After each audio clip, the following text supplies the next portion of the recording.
Wouhou! Ni hao, je suis Greg le Geek, ou GG pour les intimes, et je vous souhaite la bienvenue pour cette nouvelle vidéo avec aujourd'hui le Umi Max. Alors oui, le Umi Super, c'est super bien vendu. Alors est-ce qu'on aura le Max avec le Umi Max? Eh ben on va voir ça tout de suite, mais avec un écran 5,5 pouces, Full HD, processeur octa-core, une belle finition, grosse batterie, ça s'annonce très bien. Allez, parce que voir les produits en photo, c'est bien, mais les voir en vidéo, c'est mieux. Alors débridez-vous et découvrez tout notre high-tech ou smartphone. Allez, on vous écoute la page générique. Et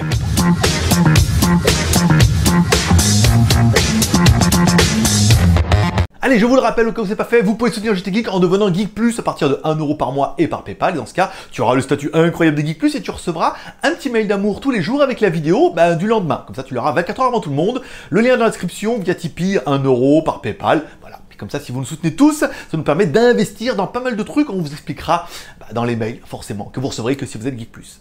Allez, à tout de suite. Aujourd'hui, on va tester le Umi Max. Et c'est vrai que le Umi Super, c'est super bien vendu. Et le Umi Max devrait super bien se vendre. Parce que je pense que pour ce prix-là, on en a vraiment le maximum. On va découvrir ça tous ensemble. Bon, dans la boîte, on n'aura pas le maximum. On aura un câble USB vers USB type C. Ah oui, on en revient un petit peu à l'USB type C. Ça, c'est pas mal. Et on aura un chargeur secteur pour recharger le smartphone. C'est tout. Allez, pour avoir un petit peu les proportions de l'animal, on attaque comme toujours par notre première chose exceptionnelle, qui est... Hi boys and girls. Maître pouce, l'homme à la mèche. Allez, un petit peu la taille du téléphone. On est sur un téléphone qui fait 150 mm, donc 15 cm par 75 par 10. Autant dire qu'il est quand même plutôt balèze. Et le poids de l'animal, attention, 201 grammes. C'est vrai que l'appareil, il est super lourd en fait. On verra ça après tout à l'heure. Pourquoi ? Allez, on continue la découverte avec notre haut, bas, gauche, droite. En haut, on trouvera un jack 3.5, simplement. En dessous, on retrouvera notre connectique USB type C. Oh, ça, c'est bien. Et enfin, notre grille haut-parleur. Alors, il n'y a qu'un haut-parleur, mais il y a quand même deux grilles. Sur le côté gauche, on retrouvera un petit bouton, vous avez vu, pour prendre des photos rapidement. Ça, c'est pas mal. Et enfin, un emplacement qui est double SIM ou SIM plus micro SD. Il faudra faire un choix. Enfin, sur le côté droit, on trouvera bouton volume plus moins et bouton power on-off. Alors, notre téléphone est bien OTG, bien sûr, parce qu'il est USB type C. Donc, USB type C, vous avez carrément tout. Vous avez la charge rapide, l'OTG, le MHL, vous avez tout ce qui est bien. Ça, c'est pas mal. Au niveau de la LED notification, alors on n'a pas de LED en haut, on prend le principe de Umi, comme on a déjà pu voir, une petite LED en bas qui est sur le bouton central, comme on a pu voir par exemple sur les Meizu, un petit bouton central qui fera tout, qui fera les notifications, et on verra qu'il fera également bouton. Eh oui, mais qu'un seul bouton. Après, si vous voulez d'autres boutons, le bouton retour et le bouton menu, dans ce cas-là, il faudra aller dans les paramètres en haut, tac, tac, tac, les afficher, hop, et vous pourrez choisir soit le bouton unique en bas, soit les petits boutons intégrés dans l'écran. Donc il y a pas vraiment, parce qu'ils sont dans l'écran, mais il y a même un bouton central. Mais il faudra quand même une ROM custom pour appuyer sur le bouton retour en haut, enfin on verra ça tout à l'heure. Allez, à l'arrière du téléphone, qu'est-ce qu'on découvre? Notre téléphone très joli, hein, en métal de l'espace, hein, de l'aérospatial bien sûr. Alors on a une batterie intégrée de 4000 mAh d'origine Sony. Voilà, vraiment, hein, ils l'ont noté et tout. Alors après, est-ce qu'il y en a qui vont l'ouvrir pour vérifier? Donc batterie 4000 mAh Sony pour un écran de 5,5 pouces, on verra ça après. C'est parfait, c'est exactement qu'est-ce que je veux. Au niveau de l'écran, on en parle maintenant. Alors, on a un écran de 5,5 pouces en Full HD, bien sûr, avec une protection Gorilla Glass 3. Sur le site, il y a marqué que apparemment c'est un LCD d'origine Sharp, ce qui fait qu'on a plutôt une belle couleur, beau contraste, belle luminosité. Un appareil qui, pour l'instant, est plein de potentiel. Hein, difficile de lui faire des reproches. Allez, on continue avec les IMEI. Notre téléphone est bien double SIM, étoile dièse, 06 dièse. On se rend compte qu'on a bien deux IMEI en 35. Pourquoi je vous parle des IMEI en 35? Parce que certaines offres de chez Free Mobile sont liées aux IMEI. Donc, en copiant les IMEI, vous pouvez voir si votre téléphone est compatible. Voilà. Ensuite, étoile dièse 06, étoile dièse 364, 66, 33, dièse étoile, les étoiles. C'est là le menu ingénieur. Alors, on n'est pas ingénieur, mais on va regarder un petit peu les bandes de fréquence. On a bien un téléphone qui est full 2G, on a l'habitude. Full 3G, on a l'habitude aussi. Et au niveau de la 4G, on est bien sur du B1, du B3, du B7, du B8, du B20. Du B38, et oui, parce que quand on descend tout en bas, il y a des fréquences un petit peu perdues, des nouvelles fréquences qui vont arriver un jour en Europe et tout, et du B40 et du B41. Alors, ça m'étonnerait que vous le gardiez jusqu'à ce que les fréquences arrivent, mais vous êtes full 4G pour la France et pour l'Europe. Allez, pour savoir un petit peu ce que notre téléphone a dans le ventre, on va lancer notre CPU identifieur, qui reconnaît bien le téléphone. Oh, c'est bien, Umi Max, dis donc, que t'as là. Alors, on a un Helio P10, nouveau processeur Mediatek, un MT6755, c'est un octa-core 1 Go 8. Là, c'est quand même pas mal, ça roxe un petit peu du panda, ou du poney. Non, on n'a pas de poney chez nous, on est plutôt du panda. Allez, de l'éléphant maintenant. Vous avez un petit score qui est plutôt sympathique. Allez, pour avoir un petit peu le score de l'appareil, on va appeler, comme toujours, notre deuxième partie exceptionnelle, qui est...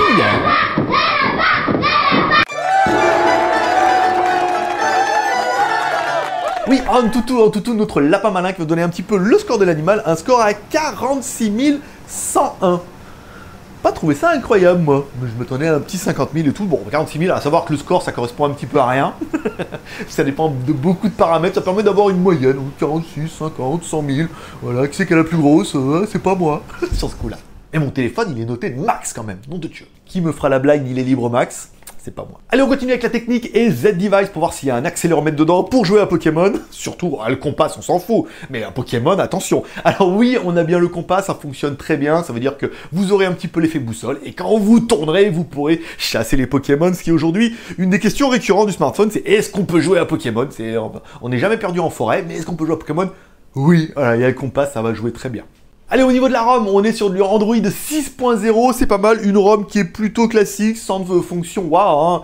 Voilà, une ROM qui est plutôt banale, ce fonction qu'on aimerait bien, sera la fonction Harlequin, roi de l'amour, et on verra ça tout à l'heure, après dans les boutons, les locations, voilà, c'est plutôt bien, une ROM qui est classique, mais en même temps, ça fait un peu ROM stock, mais en même temps elle a été tunée, hein, pour avoir, oui, customisé, pour avoir l'effet le petit bouton, on verra ça à la fin. Allez, on continue dans la technique avec la mémoire du téléphone. Alors, on va d'abord dans la mémoire, dans la RAM du téléphone.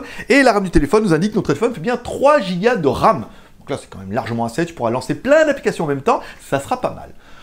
Au niveau du stockage du téléphone, donc au niveau de la ROM, on va voir dans le stockage, on a un téléphone qui fait 16 Go de ROM, donc là on dirait c'est quand même pas beaucoup. Enfin, 3 Go de RAM plus 16 Go de ROM, c'est pas mal, mais vous aurez quand même la possibilité de mettre une micro SD, notée jusqu'à 256 Go de micro SD, donc là quand même plutôt pas mal, et à savoir si vraiment tu as besoin, tu as quand même l'USB type C qui te permettra de mettre soit des clés USB, soit un lecteur de carte et histoire de la mémoire, c'est plutôt mal. Donc 3 Go de RAM, 16 Go de ROM, plus la micro SD jusqu'à 256 Go. Je dirais avec ça mon pote, t'es blindé. Allez, on continue la partie multimédia avec notre amie Britney Spears. Alors, Britney Spears qui nous lance un petit peu la musique. Alors, le téléphone est donné pour avoir un Hi-Fi+, au niveau d'une puce de traitement de l'audio. Bon, c'est vrai qu'avec le petit haut-parleur dessous, on s'en rend pas bien compte. Hein. On est plutôt sur du médium au médium, donc du coup, on se rend pas bien compte de la super qualité du truc. Avec un casque, bon bah c'est bien le téléphone en tout, hein, MP3, FLAC et tout. Hein. Bon, après, est-ce que le son est meilleur qu'un autre? Je dirais pas convaincu. Hein. Le son est bien, ça décode et tout, c'est pas mal. Il y a vraiment une puce qui est dédiée à l'audio. Après, c'est pas incroyable non plus. C'est pas... Oh, le son est vachement mieux. Non, tu sentiras très peu la différence, à mon avis. Mais plutôt des bons fichiers que des fichiers de merde. Et déjà, tu sentiras la différence. Au niveau de la vidéo, comme toujours, nos amis coréennes qui savent toujours pas jouer. Hein. Depuis le temps qu'on met la vidéo, elles devraient commencer à jouer et arrêter de se taper dedans.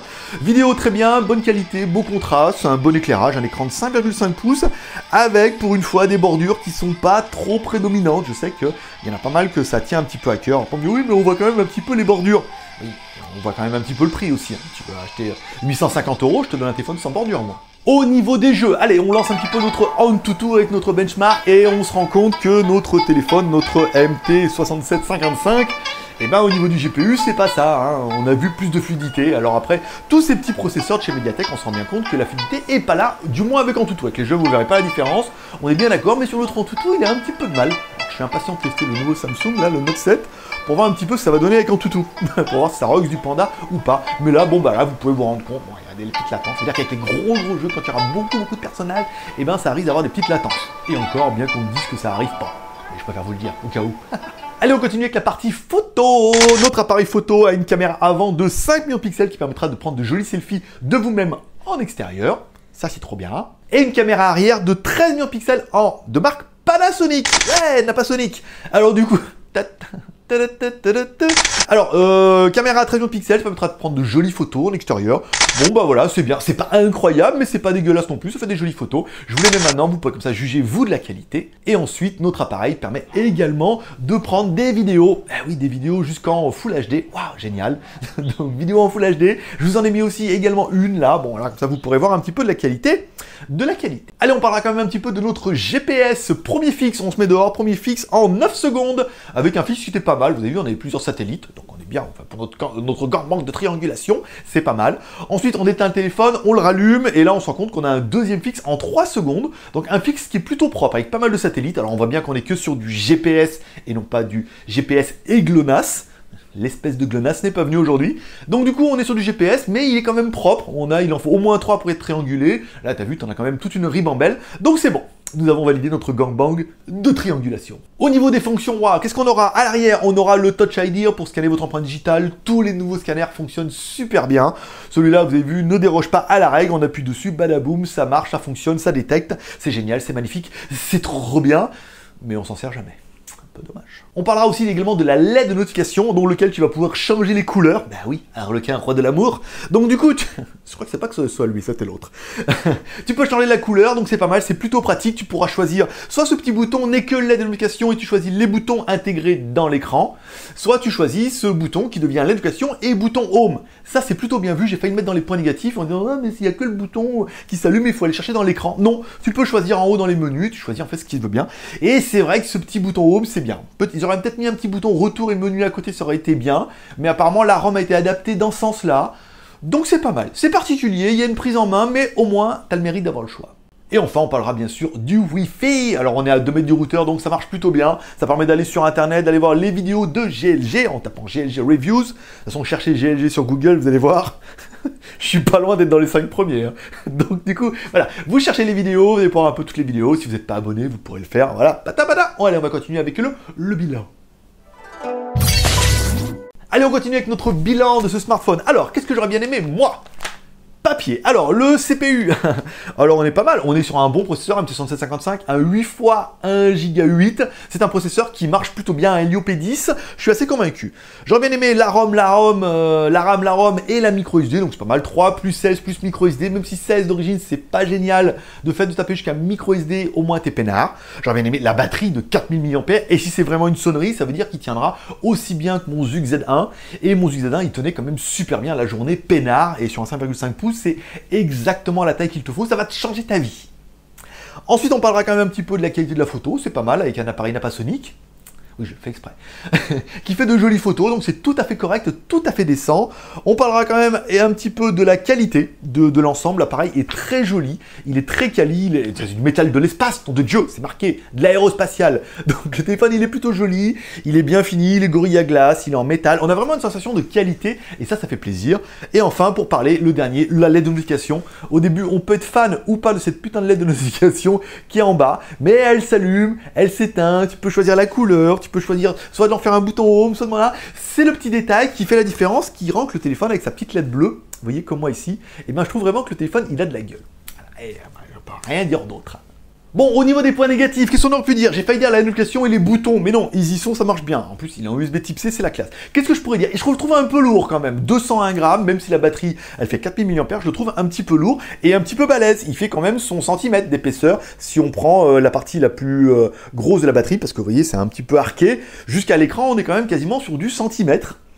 Donc 1 cm ça joue, mais voilà. Là, ça fait un téléphone qui est quand même plutôt balèze, un petit peu lourd. Voilà, et je pense que l'un des plus gros points négatifs, ça sera le fait que c'est un UMI. Le téléphone en lui-même, il est quand même juste trop bien par rapport à son prix. On parle bien d'un téléphone à 150 €. Donc du coup, par rapport à son prix, le téléphone est juste bien. Par contre, sur Internet, on peut lire tout. Je vais pas dire et n'importe quoi, mais un peu tous les avis. Ça veut dire qu'on a des gens qui sont très contents et qui disent que vraiment, rapport prix, c'est incroyable. Et puis il y a des gens qui ont des problèmes récurrents avec les smartphones, et là, du coup, c'est la catastrophe. Parce que le téléphone tombe en panne, faut le renvoyer, après il revient, ça retombe en panne, machin et tout. Donc voilà, vous pourrez me dire en commentaire si vous avez déjà acheté un UMI et quelles sont votre expérience personnelle. Est-ce que ça s'est vachement amélioré? Parce qu'il y a eu un moment, c'était pas terrible. Ou est-ce que c'est un peu toujours pareil, ou c'est relativement aléatoire? Donc ce sera vraiment le seul point qu'on pourrait dire, parce que sinon, dans l'ensemble, on est quand même plutôt bien. Allez, ce téléphone-là nous est envoyé par la boutique en ligne MyEfox et eux le vendent pour la modique somme de 145,86 €. Waouh, dis donc. Voilà, moins de 150 € en free shipping. T'as quand même un téléphone qui est tout à fait décent en or. T'as un processeur qui tient la route, t'as de la RAM, de la ROM, t'as de la micro SD, t'as un téléphone qui est joli, une batterie de 4000 mAh. Ça sera vraiment le gros intérêt pour moi. C'est-à-dire, 5,5 pouces avec une batterie de 4000 mAh, ça va vraiment te changer la vie.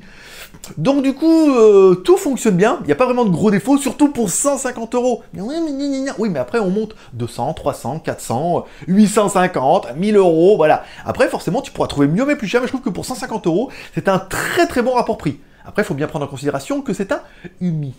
Allez, c'est tout pour aujourd'hui. Comme toujours, si t'aimes cette vidéo, tu peux me soutenir encore chez 3R, le R de share, en partageant cette vidéo sur les réseaux sociaux, Twitter, Facebook, Google+. Tu sais pas comment faire, tu descends en bas de la vidéo YouTube, t'as un bouton partager, tu cliques, t'as tous les réseaux sociaux, t'as juste un petit clic à faire, à mettre OK. Ça va te prendre 30 secondes et ça m'apportera beaucoup de plaisir. Le R de commentaire en me laissant un commentaire sur cette vidéo pour dire ce que tu penses de ce UMI max. Est-ce que pour toi on en donne vraiment le max? Est-ce que tu as déjà eu mis? Est-ce que tu as déjà eu de bonnes expériences, de mauvaises expériences? Est-ce qu'éventuellement tu l'achèterais? Ou est-ce que surtout pas tu ne l'achèterais? Surtout pas. De pas, de jamais, de never. Donc voilà, mets-moi un commentaire, ça m'intéresse. Et de temps en temps, je prends le temps de répondre. Et enfin, le R de pouce en l'air, comme ça pour moi que je fais mon challenge, à avoir les 500 pouces en l'air en un temps record. On y arrive, mais c'est un petit peu long. Pareil, tu descends de la vidéo, une fois que tu as cliqué sur partager, tu mets un petit pouce en l'air si t'as aimé cette vidéo. Et si t'as pas aimé cette vidéo, ou que t'aimes pas ma gueule par exemple, et ben tu peux mettre un pouce en bas. C'est pas grave, tous les pouces comptent. Allez, c'est tout pour aujourd'hui. Comme dirait ta mère, t'en loupes pas une. N'hésite pas à t'abonner en cliquant sur ma gueule ici. Éventuellement, t'as un petit bouton ici. Tu t'abonnes, comme ça tu recevras un mail à chaque fois qu'il y a une nouvelle vidéo. On fait des vlogs, on fait des produits what the stuff, on fait des reviews, on fait des déballages, on fait du high-tech. On fait plein de trucs, voilà. Allez, tu y vas, tu t'abonnes, tu recevras plein de vidéos. Tout ne peut pas te plaire, mais dans l'ensemble, tu vas bien arriver à trouver quelque chose qui te plaît un petit peu. Donc voilà, qu'est-ce qu'on pourrait dire de ce smartphone? Eh ben moi je trouve plutôt bien. Après voilà, c'est un Umi, donc est-ce que je changerais le mien? Non. Je changerais, si je dois changer, c'est pour vachement mieux. Mais du coup, pour 150 €, je trouve que c'est un téléphone qui est plutôt honorable, plutôt équilibré, de bonne qualité, complet. Ils ont vraiment mis une batterie Sony, une caméra Panasonic. Je pense pas qu'ils aient menti là-dessus, ils se sont déjà fait choper une fois. Donc du coup, je pense que c'est un très très bon rapport prix et je pense qu'ils vont vraiment en vendre un max sur ce coup-là. Ah oui, super, était super. Pourquoi celui-là ils en vendraient pas un max? Parce que vraiment, pour le prix, je trouve que ils vous en donnent un max. Allez, prospérité, bye bye.